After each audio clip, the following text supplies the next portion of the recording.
Good morning. My name is Gilberto Salinas, and I think everybody just feel free to call me Gil. I am the Executive Director for the Kerrville Economic Development Corporation. So before I introduce your panelists this morning, allow me to set the stage.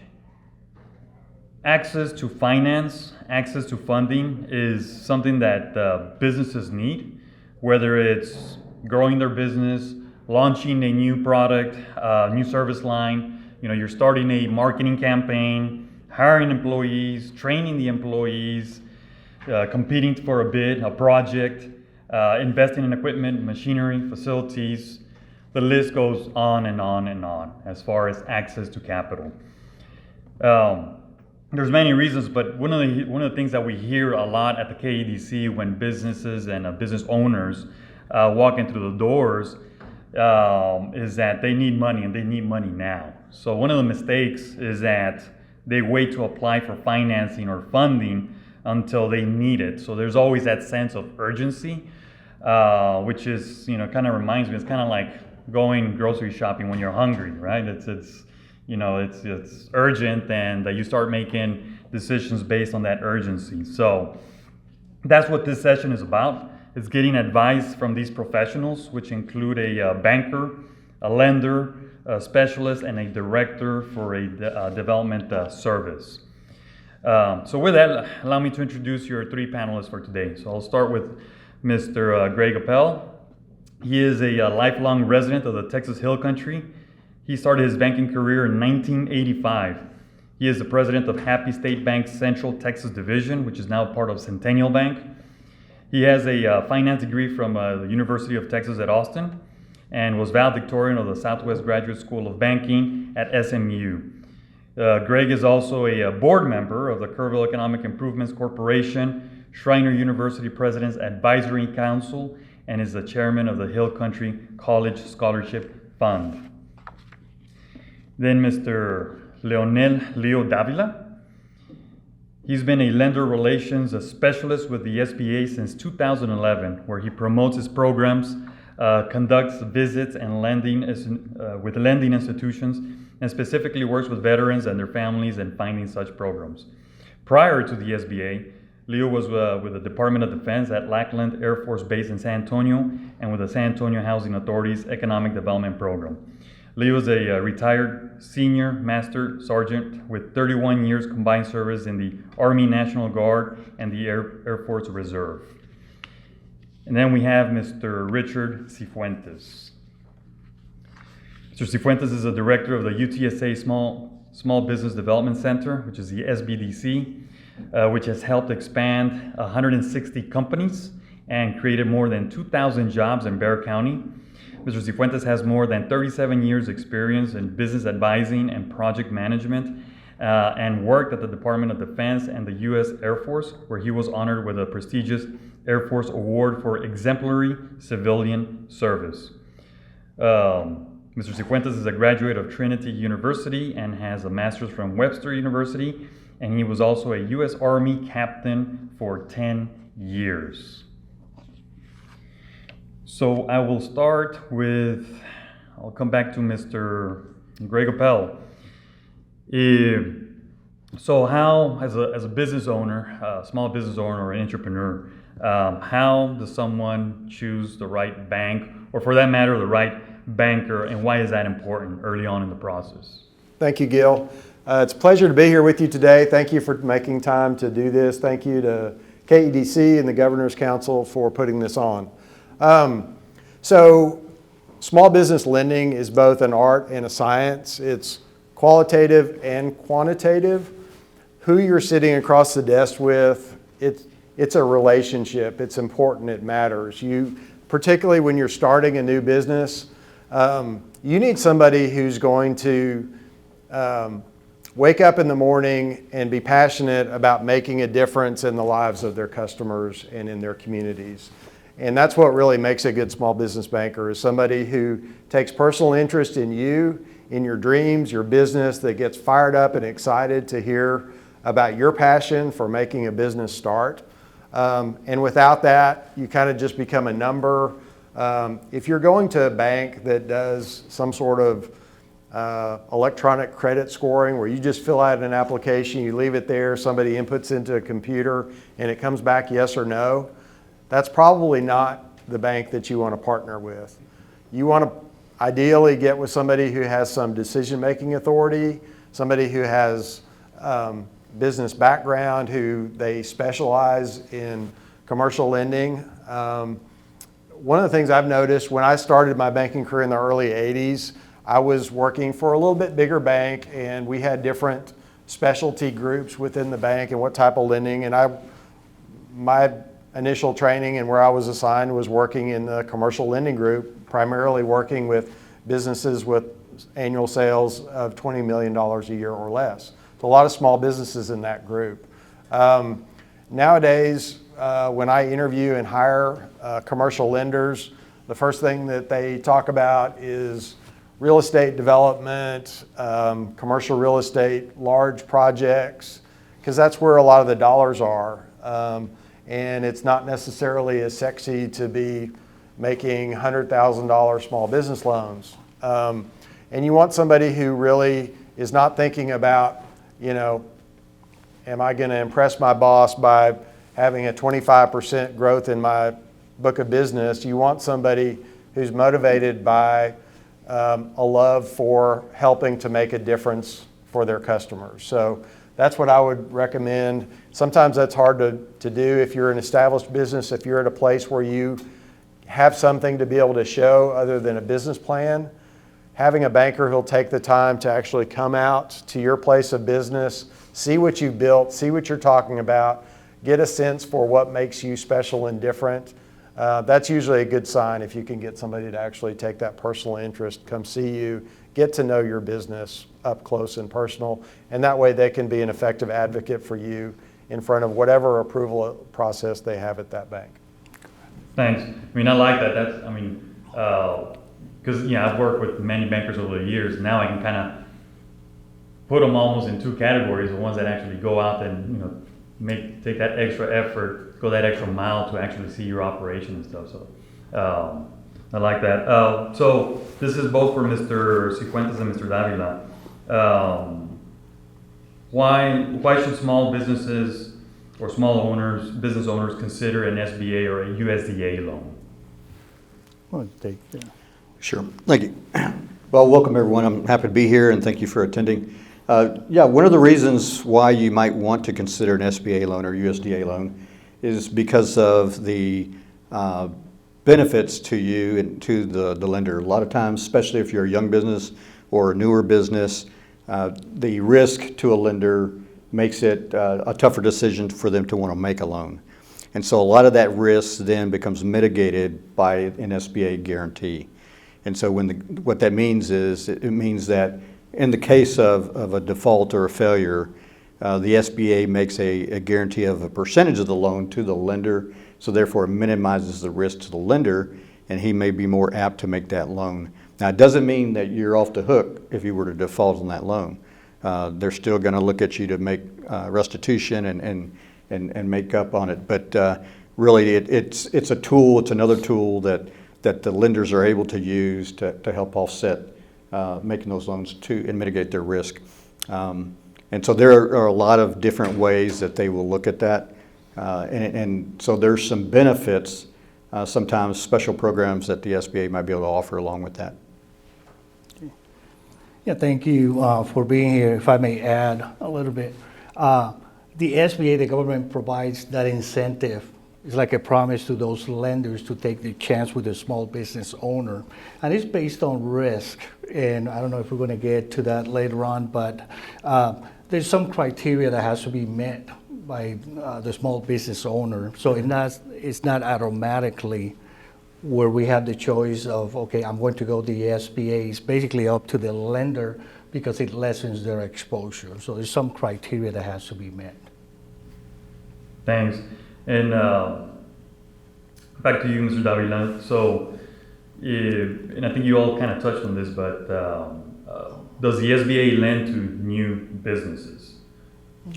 And that is a common question. Even with the pandemic, the SBA provided guaranteed loans, billions of dollars to both startup and existing businesses. One key aspect is how you articulate your need in a business plan. Okay, because we get that question all the time. Okay, I'm new. I don't have those financials for the past 3 years. How am I going to get an SBA loan? More difficult. We know that due to the pandemic, lenders are asking more questions, but it's all how you articulate that. If you have a good business plan and it shows your business has the potential to pay that loan out there, you can articulate that and convey that to the lender.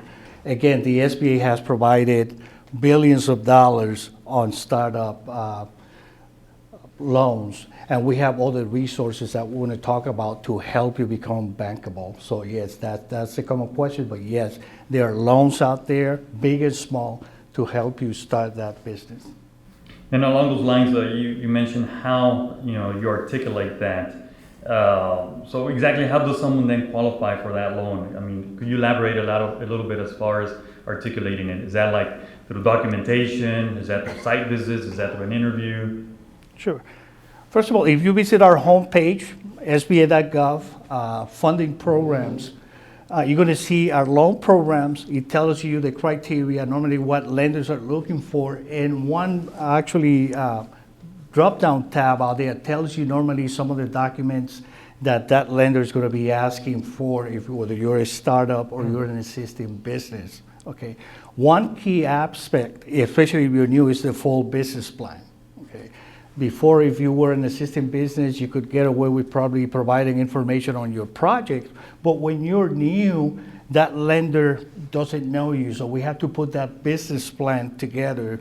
Who am I? Some of the financials and all that. And then put that in a way that the lender can understand. And I don't know if you want to add something on what you look for as Sure. far as making that decision. Yeah, absolutely. So to me, a business plan, we look for three things in it. One, particularly, and I'm going to talk about this primarily in the context of a new business, because typically an existing business, we don't necessarily require a business plan unless it's a major expansion of the business. But somebody comes in with an idea, with a plan to start a business. The first thing that we're going to look at is, does this business seem viable? Because if it's not viable, we're not doing them any favors by lending them the money. We want to be sold on the concept that this is a business that has a good chance of working. I think everybody in this room knows that the mortality rates for startup businesses are much higher than existing businesses. So number one, we look at, does it make sense? Are they making the case that there's a market for whatever product or service that they offer? Number two, the business plan helps us get a gauge for you as the entrepreneur, your overall business acumen, your preparedness to take this business on, your knowledge of what the risks are, what the demands will be on you. Have you thought this through? Are you organized? Does it make sense? Do I get a sense that you as an entrepreneur are credible and up for the challenge of starting a new business? And then finally, as Leonel mentioned, we look to the business plan for, can you reasonably repay this loan? And so part of the business plan talks about the market, talks about your background, talks about your products, talks about the trade area, but it also, a part of it is going to be financial projections. So at the end of the day, what kind of dollars in and dollars out are you projecting to have, and how much is available to pay back the loan after everything else has been paid back? So those are kind of the three things that we look for in a business plan. Along those lines, Mr. Cifuentes, you can add, when a small business owner is getting ready to apply for their first loan, what organizations or what resources are out there for them? Yes. So there are a number of organizations that are out there looking to help entrepreneurs and small business owners. The Small Business Development Center, which is my organization, there's over 1,000 SBDCs across the United States and in American territories. And so they're there in your backyard, no matter where you're located, that can assist you and provide you education and training on a variety of small business topics, as well as one-on-one consulting and advising for the life of your business at no cost. And so that's an incredible resource. There's 2 other programs affiliated with the SBA, and that besides the SBDC is the Women's Business Center, WBC. So they're a smaller organization similar to the SBDC, and they provide those same types of services. And then the third organization is SCORE, and it's a volunteer of retired business owners and executives that also do the same thing. They provide training and advising. And so these are 3 no-cost, for the most part, organizations that can provide, walking you through some of these processes, advising you. You know, I've been in this business for 17 years, and I'm the director. I'm no longer advising on a regular basis, but I had a client that called me up 2 weeks ago that I met with, 15 years ago. And so we chatted and we were able to. So it's no cost on the consulting. My training is 99% free. I charge for a handful of workshops for cost reimbursement purposes, but otherwise, I mean, where can you go and get no cost advising and training? And so these are organizations that are out there. And on top of that, these same organizations have access to a large referral network. So we work with others that can provide the expertise. So for example, if you need an accountant, or you need an attorney, or you need some other expert. And of course, we work with all the lenders, all the banks and credit unions, so we're in daily discussions with them. So we know that those lenders, what lenders like to finance this particular business or this type of industry, and maybe another banker doesn't deal in that industry, but maybe someone else does. So the SBDC, the WBC, and SCORE are excellent organizations to help you get prepared to go see a lender. I do want to get a little bit into credit, equity loans, lines of credit, the importance of credit. But before I do that, Mr. Avila, if you could just kind of elaborate a little bit on, some of for what purposes can you use an SBA loan? Okay. For an SBA loan, you can actually just use just about everything that you would need for a business. Start a business, fix your storefront if you're renting that facility, build from the ground up via inventory, working capital, equipment. So just about everything that a small business can need can be applied for an SBA loan. There are some exclusions. Anything that shows like a speculative investment type businesses would not qualify. One common question that we get across just about every day, hey, can I get an SBA loan to flip houses and sell them in the future? It's a legal business, but that would not qualify because that is considered, again, speculative. But most business purposes, even in a home-based business, hire people, you can actually use those. And for those of you that were able to benefit from the PPP or the EIDL loans, you know that you could use that monies for just about everything business related. Start that business. So it's out there again. Visit our homepage, funding program, and it tells you just about everything. So all 3 of you all have experience in lending and advising businesses. So I'm kind of curious, how many small business owners will walk in not prepared, for applying for a loan? Or maybe it should be the other way around. How many are actually prepared? Like they walk in and they've got just about everything. Very few. Over the years, and Richard, I just want to put a plug for your company because you guys do a great job, and I've referred dozens and dozens of entrepreneurs that have come in and wanted to apply for a loan, and it's kind of like time out. Do you have a business plan? No. Do you know how much you want to borrow? What you're going to know? So there's a lot of questions that still need further refinement, and the SBDC does a great job of providing that type of counseling, and they come back and they're so much better equipped to be able to actually successfully borrow money to get their business started or to expand their business. So just a great resource, and the fact that it's at no cost to the business person is really, icing on the cake. And if I could just add, one of the things that we do is sit down. We don't write the plan for the client because it's going to be their business and it's their investment, right? And so it's their livelihood. But we sit down and ask them questions, and we dialogue to help them think through the process of developing that business plan and the financial projections. And Leo alluded to it, but what we help them develop is what are the startup costs? Because most businesses, pull a number out of the air. I need 50,000, or I need $1 million, or I need 200,000, and that's what they're telling the banker, right? But they haven't really done the research. They haven't really done the homework to determine that. So we sit down with them and say, let's develop the startup costs. What are you going to need? Let's think of everything that you would pay for one time to open the doors. Let's say you're going to open the doors on January 1st. What are all the one-time costs that you need to develop this business to start it? Well, I need signage. You might need to put a deposit down for space that you're going to rent. You might have to figure out leasehold improvements. You might need to pay an attorney to set up your LLC or corporation. I mean, it just goes on and on, right? You might need training. You might need to be certified in a certain area. And so we try to capture soft costs, hard costs for what it would take to open the doors one time. And then we sit down with you and say, okay, what are the recurring monthly expenses that you're going to be involved in? So if let's say you're selling hamburgers, that first month you might only sell 10 hamburgers and you needed to sell 1,000 to break even.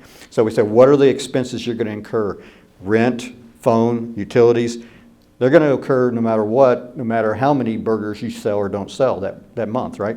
So you don't want to shut your doors down right away. So you figure out all the costs that are going to happen on a monthly basis. And we try to calculate that for 36 months.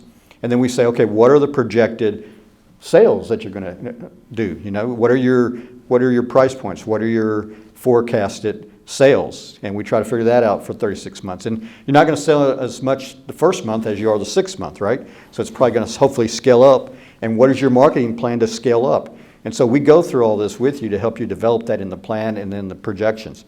And the other piece of it is critical assumptions. How did you base? The banker wants to know, how did you base these numbers that you just put together for 36 months? How did you develop your startup costs? So you outline the critical assumptions that you made, and it's based on your experience, your skills, your research, all these things that in the business, so that the banker knows, hey, this guy understands the restaurant business, or he understands the manufacturing business that he wants to open up. And so these are viable projections. I have some faith in them because he's asked the tough questions and they've done the research, right? And so that's what Leo was talking about, how you articulate that in a plan and in your financial projections. And so that's what gets developed as you sit down with your advisors at the SBDC, the WBC, and SCORE. And then those are the things that go to the lender to make his determination. And the other thing I want to add real quick is, as Gil alluded to at the very beginning, start building that banking relationship now. You may not need the money, but open up that checking account, because when you go and see Greg, now you've been with him for 6 months, 10 months, whatever, and you only had a checking account. Now you're getting to the point where you want to ask for a loan, right? Well, you've already got a banking relationship started. He knows your business. He knows how well you're doing or how well you're not doing, and he can be of more use to you. Thanks. Until you said it, it just made a lot of sense, right? What are your one-time costs, from here until you open up? And, sometimes, small business owners or startups will lose track of that. So now, now we know, last 2 years, housing appraisals have just gone up, through the roof, throughout the entire U.S. and more so here in the Hill Country. Mr. Appel, can you kind of talk a little bit about equity loans, lines of credit, especially for new businesses? Should they consider this? If so, what should they be looking at? Sure. Personally, I'm a big fan of home equity loans and lines of credit as something for an entrepreneur to consider to help finance a new business. There are risks with that. Obviously, you're talking about collateralizing your home, but that's also, for most of us, where the majority of our net worth lies is the equity we have in our homes, especially given the run up in housing values the last few years. Other really nice things about a home equity loan, it is a consumer loan, and so the way a bank underwrites that, particularly if you're transitioning from being a salaried employee to being a business owner and you're considering starting up and making that leap, you can go set up a home equity loan or line of credit based on your established salary income prior to starting it up. If you got good credit, you've got some home equity loan. It's generally going to be structured with low monthly payments, so it gives you a lot of flexibility as you're ramping up your business cash flow. So while it does present some unique risks that an SBA loan, for instance, may not have in terms of collateralizing your home, it can be a good option and generally can be easier to qualify for than a startup small business loan, particularly if you've got some other income that's more established and proven. So I personally am an advocate of that. Years ago, I had an opportunity to buy stock in the bank I worked for, and had 4 kids that were getting ready to go to college and didn't have a lot of excess month-to-month cash flow, and I ended up doing a home equity loan to buy stock in the bank because it provided me the most flexibility on monthly payments. Ended up being a good long-term investment, but that's something to consider as well. I have a son who's in Houston who's a commercial real estate appraiser, and he started his own real estate photography business about 6 months ago, and he's been ramping it up. And I think has passion to go do that long term. And so as he's going from being a salaried employee to a entrepreneur, small business owner, that might be a good option for him. Thanks. I want to talk a little bit about business credit, and so I've got 3 sons, so I try to teach them a little bit about financial education, and I tell them, like, look, when you're in school, your grades, that is your report card, right? That's what you're measured by.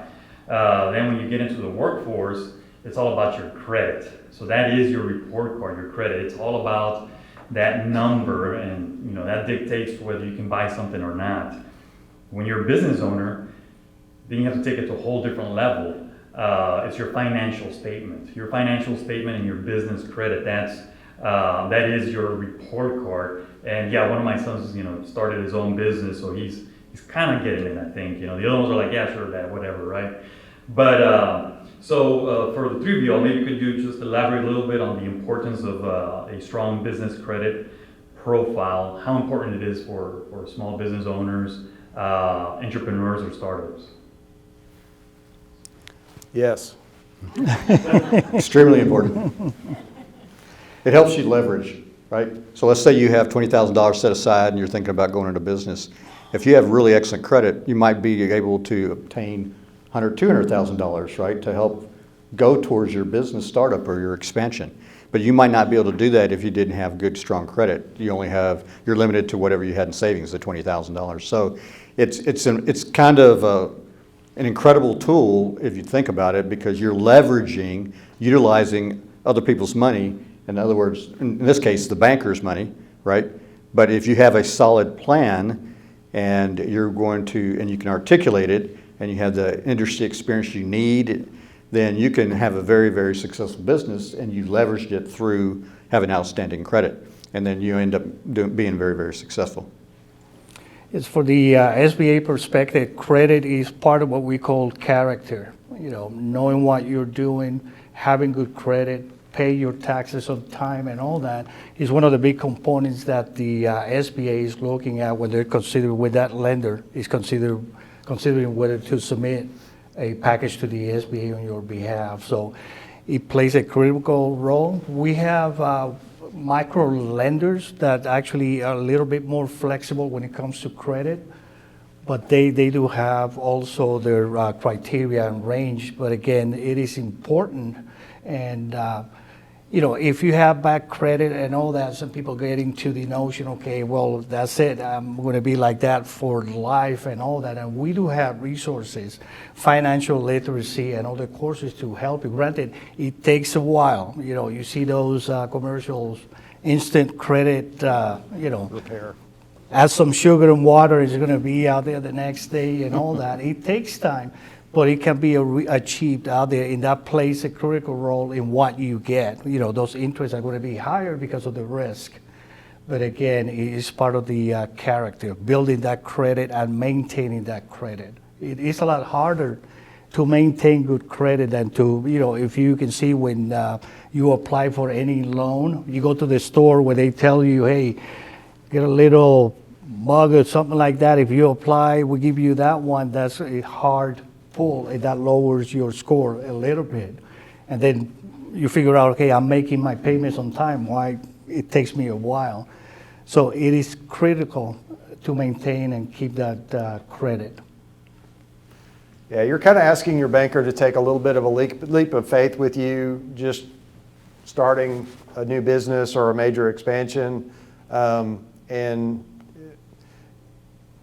if you're also asking them to take a leap of faith with you that your credit's going to be better in the future than it has been in the past, that's going to definitely restrict your success. The only other thing too I wanted to add was that we have clients sometimes where they never establish credit because they paid for everything in cash, right? Now when they have an opportunity for expansion and they want to get financing, they can't. And it's not that they have bad credit, they don't have any credit. It was never established. What the lenders want to see and what the SBA wants to see is, can you manage money? Can you incur expenses, charge it, pay it off, pay it down? We want to see if you're disciplined enough to manage finances.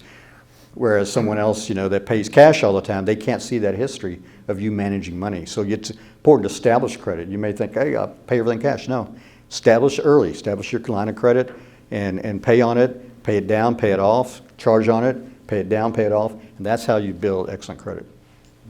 I mean, I like that. It's as easy as, like you all said, it's part of, your character. You're asking the bank to take a leap of faith and then another one on top of that. And then it's basically, we just want to know if you can manage your money. That's so simple. I think we've got a few minutes for some questions. And then we will head for lunch after that. I think it's going to be in here. Any questions?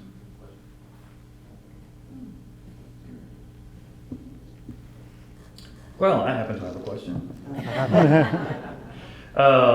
Can one of you all maybe share like a success story of somebody that came in, whether they needed a lot of help, or they came in with, everything that they needed, and years later, now you're seeing them and you're like, we helped that business. Look at what they're doing now.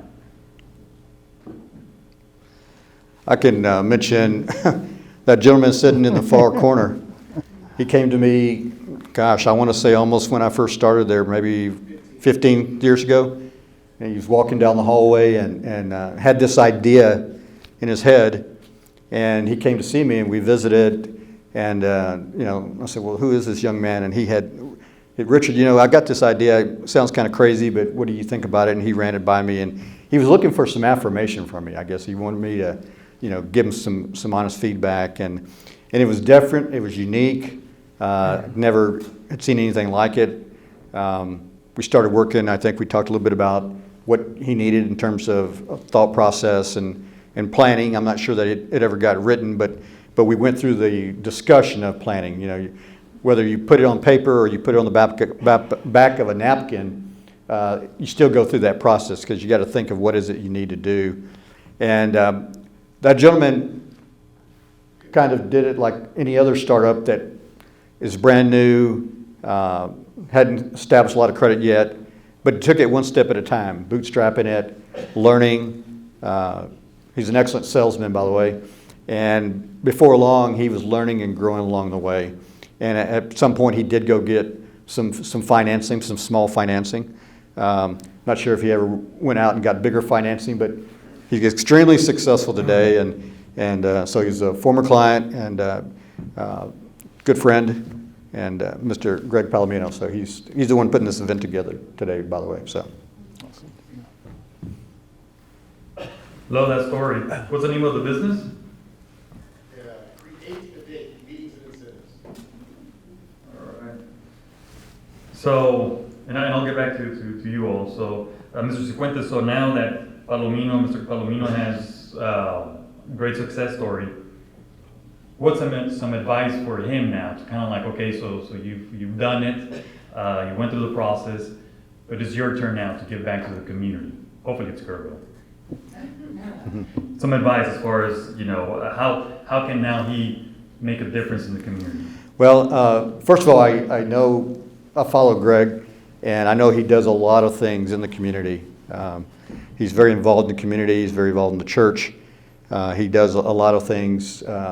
He's always looking to serve. He actually was involved in the community early on, even when he was bootstrapping it and just initiating and kicking off his business. And I think that's what that says is it's about relationship building, and that's what Greg was really good at, was relationship building throughout the process when he started his business. And he established a relationship with me, established a relationship with his bankers, with everybody that he met, his sales and marketing people. I think that the advice I would give Greg is, perhaps I think he started to do this, but what does he want to do, in the next 10, 15, 20 years?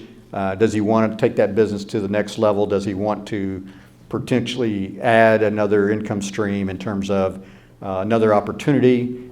And then if that's so, then what are some steps he needs to take, and what does he need to do to make that happen? And of course, we're still available for him to talk to. And sometimes, we help with reviewing business plans and educating and doing trainings and things like that. But sometimes it's just being a sounding board for our clients. Sometimes they just want to toss ideas around and they want us to tell them, hey, that's a good idea, or why don't you look at it and tweak it this way, or maybe that's not such a good idea. And so sometimes we're a sounding board, and we don't need to offer a lot of advice. It's just we need to be there for them, right? And so that's what I would add. Yeah, become a SCORE volunteer. We can use you. Okay. We've got a few minutes. We'll get back to the success story. You have a question? I do. I have a question. First of all, thank each of you panelists for the information you've shared. This has been wonderful. Finance and funding is always a popular topic because we all want to know where the money at. And so with that, my question is grants. Our office, we get interactions about grants all the time. And obviously the difference between a grant and a loan is usually with that grant, there's no payback component to it. So those are ideal to the, especially starting up businesses or early stages of business ownership. So are there any grant programs? And I'll leave this to any panelist to add. Now I'm just going to jump in real quick. Jarvis is with the Office of the Governor.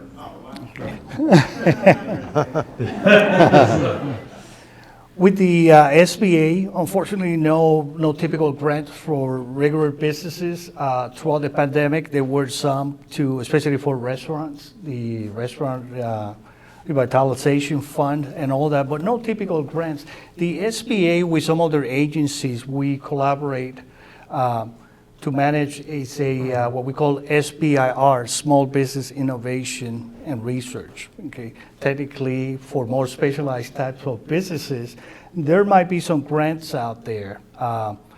You can also look at grants.gov for other types out there, but typical grants through the SBA are provided to nonprofit, so they can actually do indirectly that assistance, that counseling and all that. But typical grants, other than sometimes counties and all that, those are hard to come by.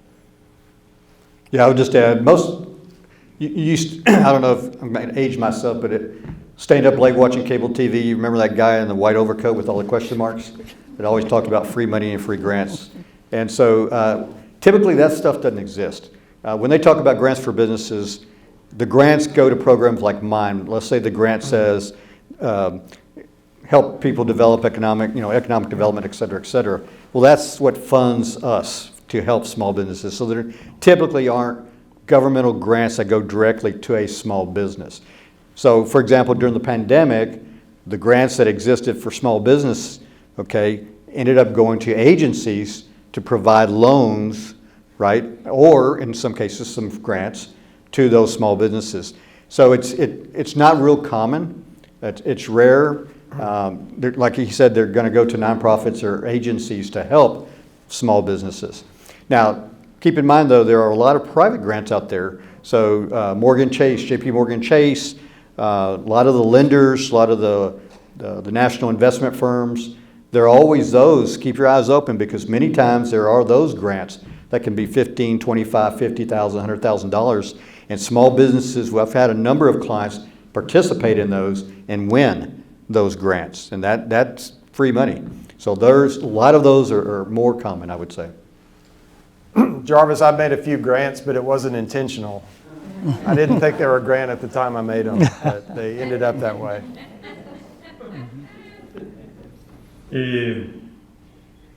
Mr. Appel, I think you were going to share a quick Oh, success story, so we'll give yeah. you So, a minute. I mean, it's what we do. I mean, just thinking through the last couple of minutes, just thinking through, I mean, restaurants, equipment repair companies, auto repair companies, rental places, just a number. I mean, it's fun to just drive around town, and I mean, that's what makes me excited as a banker, to just see over the last 30 years, you know, which businesses and companies and which buildings we financed, and just kind of being able to have a, you know, those memories and feel like you're making an impact in your community. But, you know, that's kind of at the center of what we do.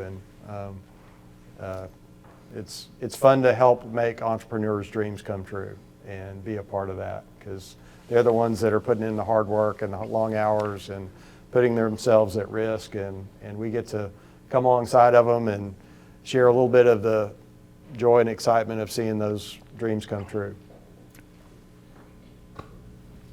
We are out of time. I already got the over there, but I love that, making entrepreneurs' dreams come true. I mean, that resonates loudly. And so we are now moving on to lunch, and we are actually going to hear from a great company during lunch, talking about dreams come true. So with that, I would like to have a little round of applause for our panelists today. Thank you to the three of you all, and